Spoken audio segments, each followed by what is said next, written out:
आपकी बहनों को खुद ही निकलना पड़ा अपने भाई के लिए। और मैं दो स्टेटमेंट्स आपको याद दिला दूं इमरान खान साहब के, क्योंकि उन दो बयानात के बगैर ये जस्टिफाई नहीं होगा। पाकिस्तान तहरीक इंसाफ जो मरूसी सियासत के इंतहाई खिलाफ है, और ये जमात जब बनी तो इसके सबसे बड़े नारों में से एक नारा था कि मरूसी सियासत नहीं होगी। तो एक तो ये बात आप जहन में रखें कि जब इमरान खान साहब अपनी पार्टी की आदत से बहुत ज्यादा मायूस हो गए और उन्हें कैद तन्हाई में डाल दिया गया, तो उन्होंने दो मरतबा अपनी बहनों को एक खास पैगाम भेजा तो बार बार, लेकिन दो खास पैगाम हैं। एक, इमरान खान साहब ने कहा कि मेरी बहनों को कहो कि जितनी जल्दी हो सके मुझे आकर मिले। ये वो आखिरी पैगाम है जो बाहर आया इमरान खान साहब की जुबानी, और ये मैंने रिपोर्ट किया था और उसके बाद इसकी तस्दीक भी हो गई। दूसरा एक पैगाम इमरान खान साहब ने अपनी बहनों के लिए भिजवाया था जेल में से, जब उनकी मुलाकातें बंद होने के करीब पहुंच गई थी। तो इमरान खान साहब ने कहा था कि मेरी बहनों से कहो कि मेरे लिए आवाज उठाएं, क्योंकि उन्हें इस बात की समझ आ गई थी कि पॉलिटिकल लोगों को मिलिट्री एस्टेब्लिशमेंट ने बहुत हद तक दबा दिया है, और अब किसी भी लेवल तक अगर कोई जाएगा इमरान खान साहब के लिए तो वो या पाकिस्तान के अवाम है या इमरान खान साहब की बहनें। तो उन्होंने दो मरतबा अपनी बहनों को यह पैगाम भेजा, और उनकी बहनें बार बार अडयाला जेल के बाहर आती रहीं। उन्होंने सारी कोशिश की, बार बार पॉलिटिकल पार्टी को बुलाती रहीं। जिन लोगों ने इमरान खान के नाम के ऊपर वोट लिए और वो इक्तदार के मजे ले रहे हैं, उन तमाम लोगों को इमरान खान की बहनों ने बार बार मुलाकात करके मिन्नत की, तरले किए, उनको समझाया, उनको बार बार बताया, उनका फर्ज याद दिलाया, इमरान खान के पैगामात उनको बार बार पढ़ के सुनाए, लेकिन उन्होंने हिम्मत नहीं की, वो लोग निकले नहीं। तो बिलाखिर इन खवातीन को अब खुद निकलना पड़ रहा है। अलीमा खानम साहबा पहुंची खैबर पख्तूनख्वा में, और यहां से उन्होंने आगाज किया है। अकराम के इलाके में हजारों लोगों ने उनका इस्तकबाल किया। तेमरगढ़ा में गई, वहां पे भी बहुत जबरदस्त उनका जो इस्तकबाल है वो हुआ है। अब वो चित्राल की तरफ जा रही है, वहां पे वो एक तहरीक चलाएंगी। खैबर पख्तूनख्वा से वो तहरीक चलाती हुई बज़ाहिर ऐसे दिखाई देता है कि फिर वो पंजाब में जाएंगी, वहां पे तहरीक चलाएंगी। और कोशिश ये है अलीमा खानम की, ये तीनों बहनें मिलकर इस तरह का एक मोमेंटम बिल्ड करें कि दबाव डाला जा सके मौजूदा हुक्मरानों के ऊपर। अब सियासी लोग कर दे ही रहे। पहले आप सुन लें कि अलीमा खानम ने कहा क्या। एक तो जो ये मंसूबा बनाया जा रहा था, मैंने आपको पहले बताया था कि पार्टी के अंदर ये सोच पैदा हुई थी और इसके बारे में बार बार बात की गई थी कि बड़े पैमाने पर एहतजाज शुरू किया जाए और एक तहरीक शुरू की जाए, और उसके लिए डेट रखी जाए 5 अगस्त। लेकिन फिर मैंने आपको बताया कि मिलिट्री एस्टेब्लिशमेंट बीच में पड़ गई, और उन्होंने पाकिस्तान तहरीक इंसाफ को कहा कि आप इसकी कॉल देंगे आखिरी हफ्ते में, आखिरी 2 हफ्तों में आप कॉल देंगे, 1 या 2 हफ्ते में, यानी जुलाई के आखिरी 10 दिनों में आप कॉल दे सकते हैं। और फिर 5 अगस्त को जो आपका एहतजाज होगा वो सिर्फ 1 दिन का होगा, इससे ज्यादा आपने एहतजाज नहीं करना। तो अलीमा खानम ने उसको मुस्तरद कर दिया। उन्होंने कहा जी ये क्या बात हुई कि 1 दिन के लिए इमरान खान के लिए। उन्होंने कहा जी अब हम मुस्तकिल दबाव डालेंगे, और दबाव के नतीजे में इमरान खान साहब का ना सिर्फ आंख का इलाज करवाएंगे बल्कि उनके हकूक भी उन्हें लेकर देंगे। जो जाली केसेस है, इमरान खान साहब जेल में बंद है, उनको आजादी मिलनी चाहिए, सादी सादी बात है। पहले सुने अलीमा खानम ने क्या कहा और फिर रद्द-ए-अमल किस तरह का आ रहा है। उन्होंने कहा इमरान खान की आंख जानबूझकर जाया की गई है। क्या ये पाकिस्तान में इमरान खान की आंख का इलाज भी नहीं करवा सकते? ये इतने कमीने हैं। इमरान खान कहते थे दुश्मन हो और कमीना ना हो, लेकिन ये दुश्मन भी है और कमीना भी है।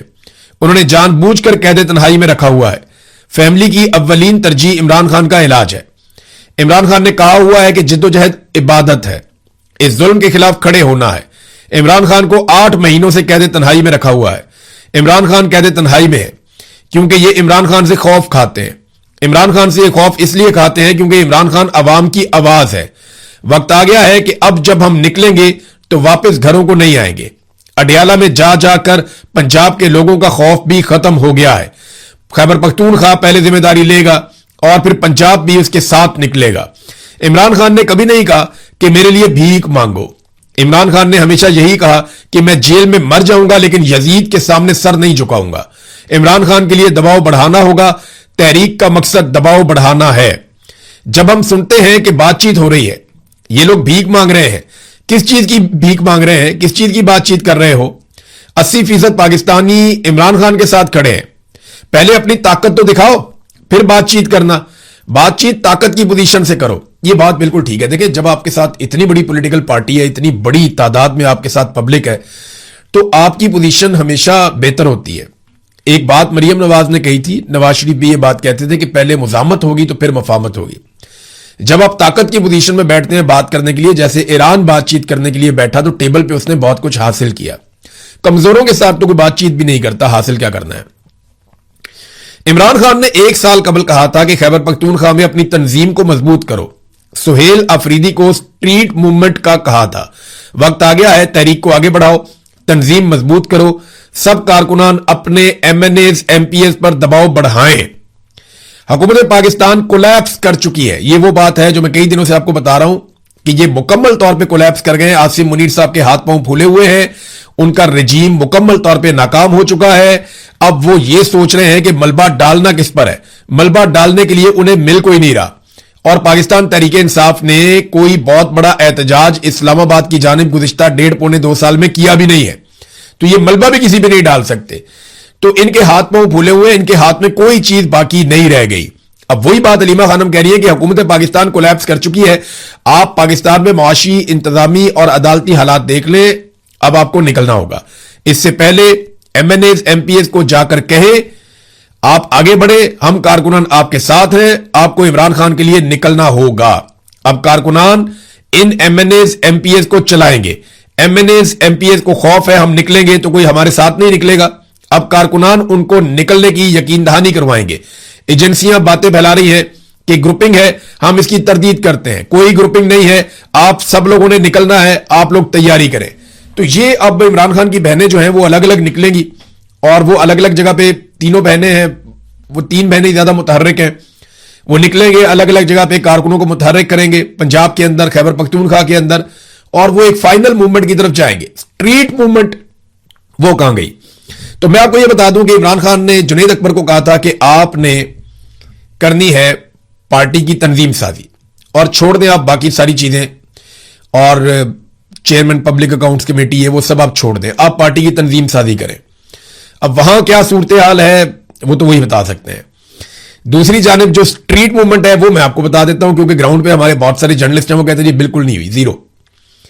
जो स्ट्रीट मूवमेंट जिसकी जिम्मेदारी सुहेल अफरीदी को दी गई थी, उसमें सिर्फ उन्होंने एक अनाउंसमेंट किया था कि इमरान खान साहब की रिहाई के लिए नौजवान अपनी मेंबरशिप करवाएं, लेकिन एक मरतबा उन्होंने यह ऐलान किया और उसके बाद वो गायब हो गए। प्रैक्टिकली उन्होंने या उनके साथियों ने इसके लिए कोई कोशिश नहीं की, कोई कैंप्स नहीं लगाए गए, कोई ऐसी जिद्दोजहद नहीं की गई जिसकी बुनियाद पे लोग आते, नौजवान आते, वो आकर इस तहरीक का, इसकी मेंबरशिप लेते और इसके ऊपर कोई हलफनामे होते, कोई इकट्ठे होते।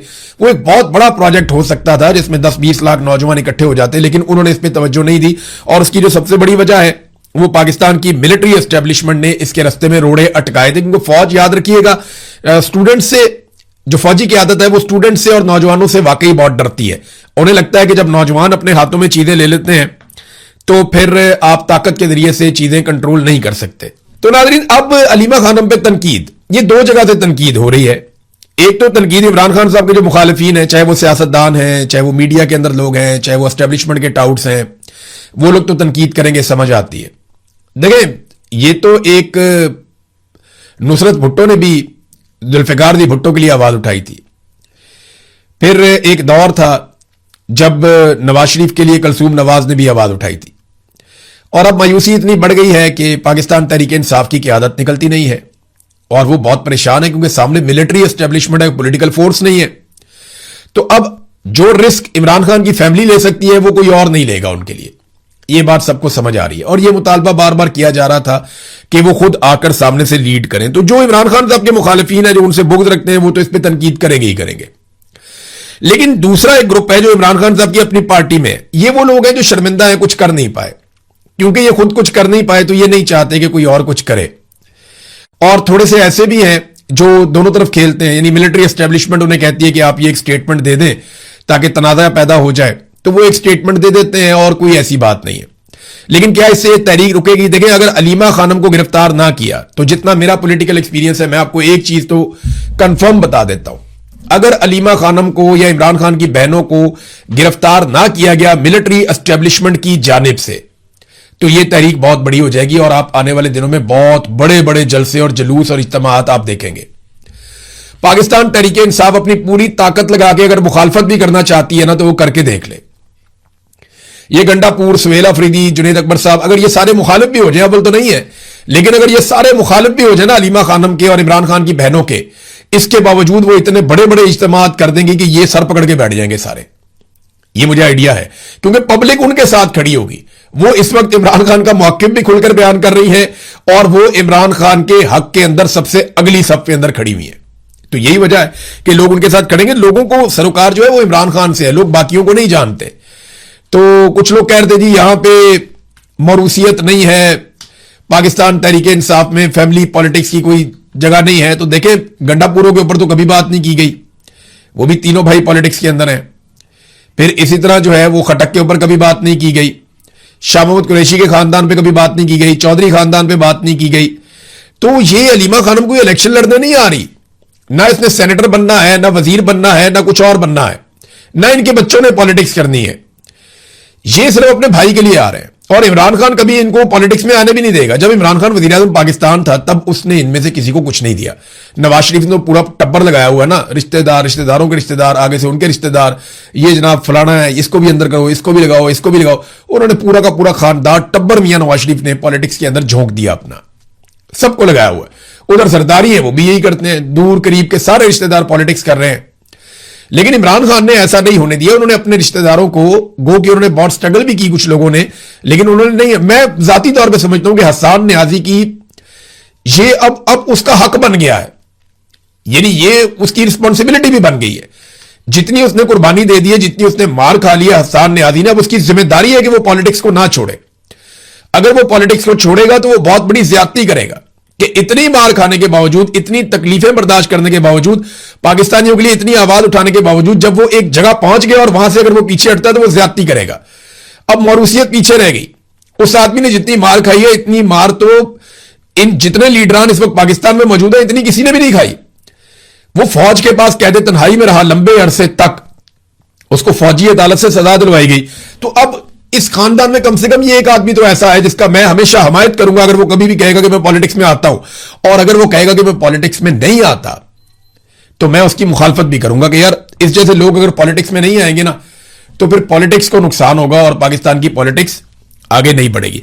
नाज़रीन, फजलुर रहमान साहब को मैं नॉर्मली अपने वीलॉग के आखिर में बताता होता हूं, लेकिन उन्होंने एक स्टेटमेंट ऐसा दे दिया तकरीर करते हुए, उसमें 3 चीजें बड़ी अहम है और मैं आपके सामने रखना चाहता हूं और ये इंकशाफात आप समझ लें। एक तो फजलुर रहमान ने कहा कि बलूचिस्तान में बगावत पहले बलोच इलाकों तक महदूद थी और अब पश्तून इलाके भी खून से नहला दिए गए और इसके लिए उन्होंने जिम्मेदार करार दिया पाकिस्तान की मिलिट्री एस्टेब्लिशमेंट को। उन्होंने कहा कि अब वहां से 50 लाशें आ रही हैं जो पश्तून इलाके हैं और वहां पे बगावत पहुंच गई है। कोई रियासती रिट बाकी नहीं है, बच्चे स्कूल नहीं जा सकते, मगरिब के बाद पुलिस बाहर नहीं निकल सकती। ये हालात बलूचिस्तान में और खैबर पख्तूनख्वा में दोनों जगहों पे है, लेकिन बलूचिस्तान का तो बेड़े ही गर्क हो गया। फजलुर रहमान साहब ने दूसरा इंकिशाफ किया कि हमें कहा जा रहा है कि हम लश्कर बनाकर निकलें, हथियार उठाकर निकलें। उन्होंने कहा जी हमने तो इनकार कर दिया कि हम हथियार उठाकर नहीं निकलेंगे, आप हमें लड़वा देंगे, फिर आप बीच में से निकल जाते हैं और वो ये कहते हैं कि आप यहां पे हमें कत्लो गारतगिरी की तरफ धकेल रहे हैं। हमने कोई लश्कर नहीं बनाना, हमें कोई किसी किस्म की लड़ाई के अंदर आप ना धकेलें। फिर आप हमारे ऊपर एहसान चढ़ाते हैं कि आपके लोग शहीद हो रहे हैं, खून बह रहा है। भई आप इसके लिए पेटी बांधते हैं, तनख्वाह लेते हैं, हम आपको अपने खून पसीने की कमाई से टैक्स देते हैं और उसमें से आप तनख्वाह लेते हैं। तो आपको जिस काम के लिए तनख्वाह दी जाती है आप वो काम करें, अपने खून का एहसान हमारे ऊपर मत डालो। ये फजलुर रहमान साहब ने कहा क्लियर अल्फाज में। ये बात अगर कोई पाकिस्तान तहरीके इंसाफ का आदमी कहता तो उसको इंडिया का एजेंट करार दे दिया जाता, लेकिन फजलुर रहमान साहब को इतनी तो छूट है। उन्होंने बड़ी क्लियरली ये बात की कि अगर फौजी या पुलिस वाले शहीद हो रहे हैं तो भाई तुम तनख्वाह लेते हो इस काम के लिए, अपने खून पसीने के पैसे से हम तुम्हें देते हैं तनख्वाह अपनी हिफाजत के लिए, तो तुम ये ऑप्शनल तो नहीं था, तुमने खुद ही कहा था कि हमने ये नौकरी करनी है, हमें पैसे मिलने चाहिए, तो मिल रहे हैं, अब लड़ो। हमें क्यों कहते हो कि लश्कर बनाए और बना के बंदूकें उठा के असला हम इनके सामने मुकाबले में आ जाएं? आप निकल जाएंगे, हम यहां कत्लो गारतगिरी में मारे जाएंगे जैसे हमेशा होता रहा। तो फजलुर रहमान साहब ने यह बात की। और तीसरी बात जो फजलुर रहमान साहब ने की, उन्होंने कहा जी अगर इलेक्शन लड़ना है ना तो वर्दी उतारो और आ जाओ मैदान में, पता चल जाएगा कि आपको कितने लोग वोट देते हैं और कितने लोग आपको मुंतखब करते हैं। फजलुर रहमान साहब ने जरा थोड़ी सख्ती कर दी वर्दी उतारने की बात। मैं चैलेंज करता हूं कि आसिम मुनीर साहब फील्ड मार्शल भी रहे, यूनिफॉर्म भी पहने और इलेक्शन लड़े इमरान खान के मुकाबले में। इमरान खान के क्या, यास्मीन राशिद के मुकाबले में, वो भी छोड़ें आप, सरम जावेद के मुकाबले में इलेक्शन लड़े। सनम जावेद भी मेरे ख्याल में बहुत टफ हो जाएंगी। चलो कोई और सोच लें, आप लोग बता दें। Field marshal Asim Munir uniform पहन के पूरी ताकत इस्तेमाल करके एक फ्री एंड फेयर इलेक्शन लड़े, अपने सारे वसाइल इस्तेमाल करें सरकार के, लेकिन इलेक्शन का रिजल्ट पब्लिक के वोटों के जरिए आना चाहिए। हल्का भी खुद ही चुन लें, शहर भी खुद ही चुन लें। ये इलेक्शन नहीं, एक इलेक्शन नहीं जीत सकते। वो फजल रहमान साहब ठीक कह रहे हैं कि वर्दी उतार के लड़ो, लेकिन मैं तो कहता हूं वर्दी पहन के भी नहीं लड़ सकते। ये सिर्फ बंद कमरों में बैठ के इलेक्शन चोरी कर सकते हैं और कुछ नहीं कर सकते। खैबर पख्तूनख्वा में बहुत सारे ऑपरेशंस की इत्तलात आ रही हैं। इसके बारे में खैबर पख्तूनख्वा की हुकूमत ने एक तरदीद जारी की है और पीटीआई खैबर पख्तूनख्वा ने इसको शाया किया है। वो ये कहते हैं कि किसी नए फौजी ऑपरेशन की मंजूरी नहीं दी गई, सोशल मीडिया के दावे बेबुनियाद हैं। बजट की मद में मुख्तस फंड हंगामी सूरत हाल, कुदरती आफात, नकल मकानी और रिलीफ समेत मुख्तलिफ इंतजामात के लिए होते हैं। उन्हें किसी नए ऑपरेशन से जोड़ना हकायक के मुनाफी है। वो ये कहते हैं जनाब हम कोई किसी किस्म का कोई ऑपरेशन नया नहीं होने दे रहे। मेरा एक सादा सवाल है कि एक कानून है खैबर पख्तूनख्वा में, action in aid civil power, जिसके तहत फौज मिलिट्री ऑपरेशन करती है खैबर पख्तूनख्वा में। ये इजाफी इख्तियारात हैं जो पाकिस्तान की फौज को खैबर पख्तूनख्वा में दिए गए, बाकी सूबों में नहीं है। मेरा सवाल यह है कि सुहेल अफरीदी की हुकूमत ने आते ही अनाउंस किया था कि हम ये कानून खत्म कर देंगे। इस कानून को खत्म करने के लिए उन्होंने अभी तक क्या किया? देखिए, अदालत के अंदर तो इनके पास बहाना है ना कि हम जाते हैं, अदालत हमारी रिट वापस नहीं ले रही, हमने अपील की हुई थी, वो अदालत हमारी अपील वापस नहीं ले रही। वह 100 रास्ते और हैं। आप चुप करके बैठ जाएं, अदालत भी चुप करके बैठ जाए, तो आप मिलजुल के मैच खेलते रहें, तो वो तो एक अलग बात है। लेकिन आपके पास 2/3 अक्सरियत है खैबर पख्तूनख्वा में, आप जब चाहें इस कानून को दोबारा कानून साजी से खत्म कर सकते हैं। लेकिन आपने अभी तक action in aid civil power कानून को खत्म नहीं किया, जिसके तहत यहां फौज ऑपरेशंस करती है खैबर पख्तूनख्वा में। ये इजाफी इख्तियारात हैं जो फौज को दिए गए। तो दावे इन्होंने बहुत बड़े बड़े किए थे, लेकिन काम इन्होंने कुछ भी नहीं किया। हमारे ऊपर ना ये बहुत बड़ा बोझ बन गया, ये ऑपरेशन, ये हर चीज को डंडे के साथ संभालते हैं। मैं आपको एक और चीज बताता हूं, मैंने आपको पिछले दिनों बताया भी था, लेकिन कुछ तफसीलात मैं आपके लिए लेकर आया हूं। ये एक पाकिस्तान के अंदर प्रोजेक्ट है बहुत बड़ा, आपके बिजली